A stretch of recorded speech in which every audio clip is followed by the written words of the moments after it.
Hay noticias a toda hora, pero en RCN Mundo están las que usted necesita.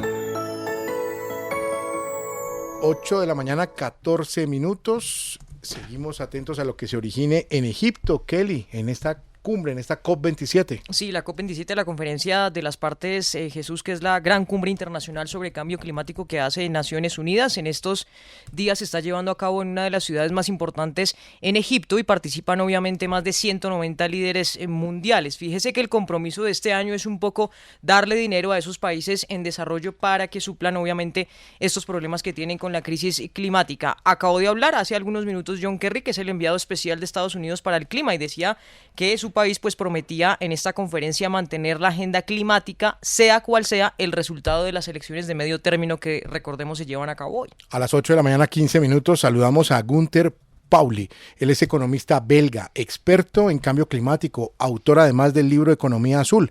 Tenemos muchos temas relacionados con esta COP27 para hablar con él. Es un hombre muy reconocido en el mundo entero, Gunther Pauli. Obviamente que algunas de sus propuestas no están exentas de polémica.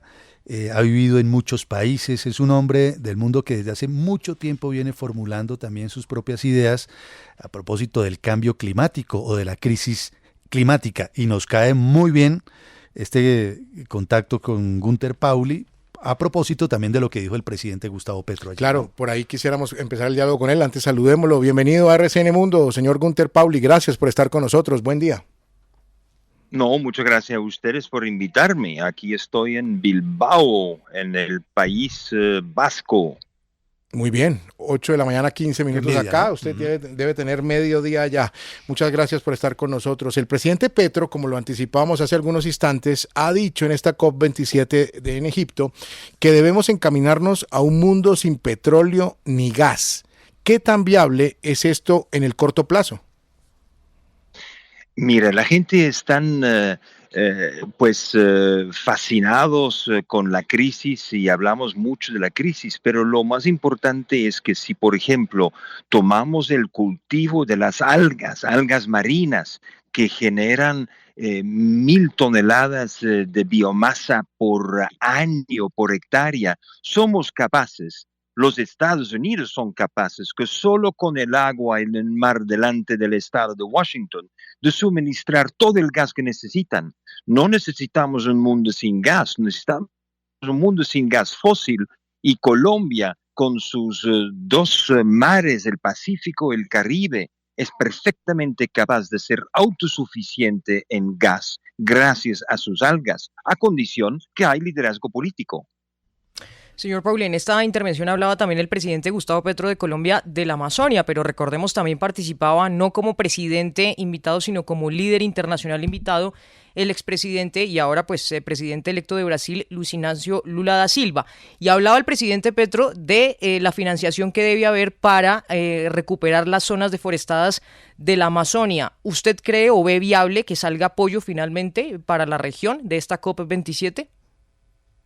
Yo pienso que todo el debate alrededor del bosque, el bosque tropical húmedo, o sea, de Colombia, de Perú, de Brasil, es un debate muy complicado, y por eso yo he sugerido a muchos jefes de Estado de seguir con su batalla para la protección del bosque, pero lo que necesitamos a corto plazo es regenerar el bosque del mar, un bosque que ya está en 90% destruido, y el bosque del mar genera mucho más secuestro de CO2, genera vida porque donde los pequeños peces pueden esconderse de sus predadores, el ventaje del bosque del mar es que tiene un tasa de crecimiento muy superior. Un bosque tropical húmedo necesita 20-25 años, como los mostró las gaviotas en el Bichada, pero un bosque del mar es un bosque que se puede regenerar en 2, 3, 4 años, y por eso yo pienso que tenemos que tener la crisis en la mente. La acción es importante, pero necesitamos acciones que tienen también resultados a más corto plazo. Gunther, buenos días, buenas tardes en Bilbao. Le habla Andrés Espinosa y lo saluda desde Bogotá. Gunther, el presidente Petro dijo en Egipto, en el marco de la COP27, que el problema con la Organización Mundial de Comercio y el Fondo Monetario es que van en contra y favorecen la crisis climática. ¿Cree usted que estos organismos internacionales creados décadas atrás son realmente los responsables de la crisis climática?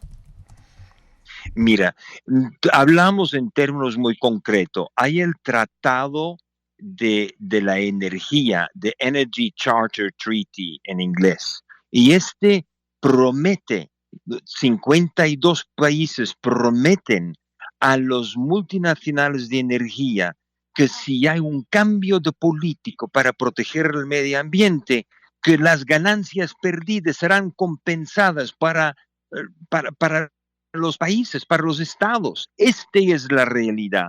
Y yo no sé por qué nadie está hablando en el COP de este bloqueador que tenemos en un tratado donde todos los países europeos han firmado, Japón ha firmado, y los países han firmado para prometer a la multinacional. Imagínense que en Italia, cuando el gobierno decidió de prohibir el foraje para el petróleo a 12 kilómetros de la costa, que una empresa inglesa que había especulado en la exploración de petróleo Italia fue condenado a pagar los 220 millones de euros de compensación por la pérdida de la ganancia durante 20 años. Es claro que hay un acuerdo a muy alto nivel que las empresas de la industria energética fósil tradicional sí serán compensados si hay un cambio. Tomamos el caso de Holanda, que fue condenado por 1,4 mil millones de euros de compensación a una empresa suministradora de carbón, porque Holanda decidió de sustituir el carbón por una otra fuente energética menos contaminante. Esta es la realidad. Y lo que tenemos que ver son todos los juicios que han decidido de compensar multinacionales de energía porque gobiernos han decidido de proteger su ambiente y cambiar de energía fósil a energía renovable. Lamentablemente es una realidad. Ahora, señor Gunther Pauli, a partir de las investigaciones, de los estudios que usted ha hecho, de las propuestas, por ejemplo, que hace en su libro Economía Azul, la transición energética en el mundo está cercana, se puede dar, por ejemplo, en un par de décadas, o se va a requerir mucho más tiempo para que haya un consenso de las naciones de cara a esa transición? Mira, si nosotros esperamos hasta que hay consenso, nunca tenemos acción. Esta es la realidad. No habrá consenso. Siempre habrá uno, u dos, u tres, u cuatro, u cinco que se oponen. Por eso nosotros tenemos que tener un liderazgo político, tal vez al nivel de alcaldías, de gobernadores, pero se tiene que cambiar las reglas del juego. No podemos jugar con las reglas del juego de hoy. Yo soy miembro del Club de Roma. Hace 50 años el Club de Roma anunció la crisis. La crisis está. Nosotros tenemos todos los análisis que confirman que es crisis y tenemos un parálisis. Nosotros tenemos que cambiar en claro liderazgo de acción, y sin liderazgo de acción nosotros no tenemos el cambio. Yo tengo el ejemplo de mi barco. Mi barco está operando 12 años con energía solar. Tenemos la producción de hidrógeno con agua del mar, agua salada. Tenemos una cometa que es capaz de generar energía con el 5% de los materiales que necesita un molino eólico hoy en día, 5%. Es decir, que cuando yo tenga que hoy en día recibir en una comunidad lejana energía, yo puedo tener un container, lanzo la cometa y dentro de 30 minutos tengo energía. Las soluciones tecnológicas existen. Es liderazgo político que falta. Y yo estoy muy en contra de la promesa de net cero en 2050. Mira, yo en el año 89 llegué a la conclusión que necesitamos un cambio de la forma como la industria genera su energía. Y monté en el 92 la primera fábrica a emisión cero. Si yo fui capaz de hacerlo como joven emprendedor, ¿por qué las multinacionales hoy en día necesitan hasta 2050? Este es lo que pregunto. Es si las multinacionales y los gobiernos no lo creen, que por favor den la libertad a los emprendedores de hacer el cambio que hoy en día tecnológicamente sí es factible. Gunther, ¿cree usted que COP27 reunido en este momento en Egipto tendrá algún resultado tangible para combatir el cambio climático? Mire, yo estuve en COP1, COP2, COP3, no más COP. Si tú vas a 3 reuniones que han necesitado 2 semanas de trabajo y tú no tienes resultados, tú no vas a la 4ª. El problema es que el COP se institucionalizó y como institución sigue operando, pero yo he perdido mi confianza en estas reuniones. Yo tengo mucho más confianza en las acciones en el terreno al nivel democrático, racional, que es una alcaldía, que es una gobernación local, donde realmente pueden hacer. Y yo espero que el presidente Petro diera la libertad a que muchas iniciativas se tomaran. Yo tengo el ejemplo de Bucaramanga. Tú sabes que el centro de depuración de agua de Bucaramanga tiene hoy en día la producción de 6.000 metros cúbicos de gas natural al día, y por ser una empresa de tratamiento de agua no puede vender el gas. Esta es la lucha que necesitamos, eliminar las reglas que no permiten a que este tipo de emprenderismo pudiese transformarse. Si todos los municipios de Colombia pondrían un sistema de tratamiento de agua anaeróbica, que es una inversión urgente en Colombia, Colombia tendrá todo el gas que necesita para tener el combustible para la cocina, para la calefacción. Y esto es lo que molesta a mí, es que el conocimiento está, el análisis fue hecho, pero la acción no viene. Le agradecemos a Gunther Pauli, economista belga, experto en cambio climático, autor del libro Economía Azul. Muy amable por el tiempo con los oyentes de RCN Mundo aquí en Colombia. Gunther. Gracias, Andrés. Gracias a ustedes todos. Información, contexto, análisis y lo que va a pasar. Usted está en RCN Mundo, con todo el mundo.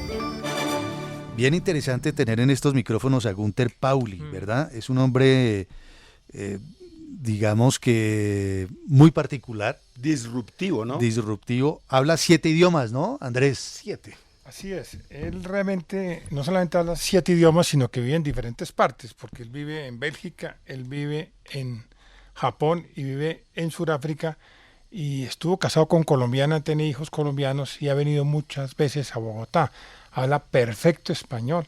Realmente es considerado una de las mentes más brillantes del siglo XXI. Sí, y de verdad que es bien interesante que pase por estos micrófonos. No más COP, dice, ¿no? No más COP. Estuvo en fue a la 1, la 2 y la 3. Se volvió institución, dice obviamente, Sí. porque vamos en la 27 desde el 92 que se llevan llevando a cabo estas conferencias, Andrés. La 92 Sí, es que de Río. realmente es el problema con Naciones Unidas. Esto pasó igual con las conferencias de desarrollo económico de los años 60.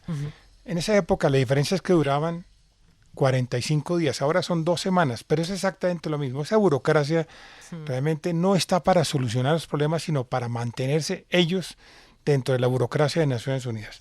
Y Gunther tiene razón, esta en particular, la COP27, tiene un problema de fondo, y es que Europa no tuvo otra alternativa que suspender los objetivos del 2030 y 2050, porque en este momento lo más importante, por encima del cambio climático, es la seguridad y la soberanía energética. Claro. Y por eso él pide acción. Él dice que ya no más retórica, acción. Lo que pasa es que el mundo ha cambiado tanto que los países, los entes intergubernamentales, multinacionales, etcétera, hacen unos planes, plantean unos objetivos, y hay cuestiones exógenas como una pandemia y borran el tablero. Con Rusia. Y allá voy. O como lo de Ucrania. Entonces, cuando estábamos saliendo de la pandemia y creímos que el mundo ya iba a volver a la normalidad, entonces, ¡prum!, la guerra de Ucrania. No sabemos qué venga dentro de 6 meses o dentro de 3 o dentro de un año, ¿no? Entonces, ahí yo creo que es que se dan esos fenómenos y que eso sumado a la burocracia de Naciones Unidas de la que hablaba Andrés, pues hace que estas entidades y estas cumbres terminen siendo casi inoperantes al final del día, ¿no? Sí, ahora están participando algunos primeros ministros, Vlado, de pequeñas naciones. Acaba de hablar el primer ministro de Antigua y Barbuda y fíjese que es interesante el debate que él plantea, que es más o menos el objetivo de esta COP27, que las empresas petroleras deben pagar un impuesto global al carbono, que era lo mismo que decía Antonio Guterres y que obviamente es difícil, pero de nuestro invitado, interesante también de lo que decía Jesús sobre la petar de Bucaramanga, ¿no? Importante sí. Eso, chévere echarle ojo a ver cómo funciona, Andrés. Sí, Gunther además es un inventor. Él tiene, por ejemplo, la posibilidad de transmitir internet vía los bombillos. Todas las casas de Colombia tienen bombillos en sus residencias. Y él tiene una teoría y una propuesta, un proyecto que ha funcionado para transmitir internet vía el bombillo que tiene uno en su casa, diferentes de las redes nacionales e internacionales. 8 de la mañana, 30 minutos. En el trabajo, en casa, en el taxi y en el bus. RCN Mundo, con todo el mundo.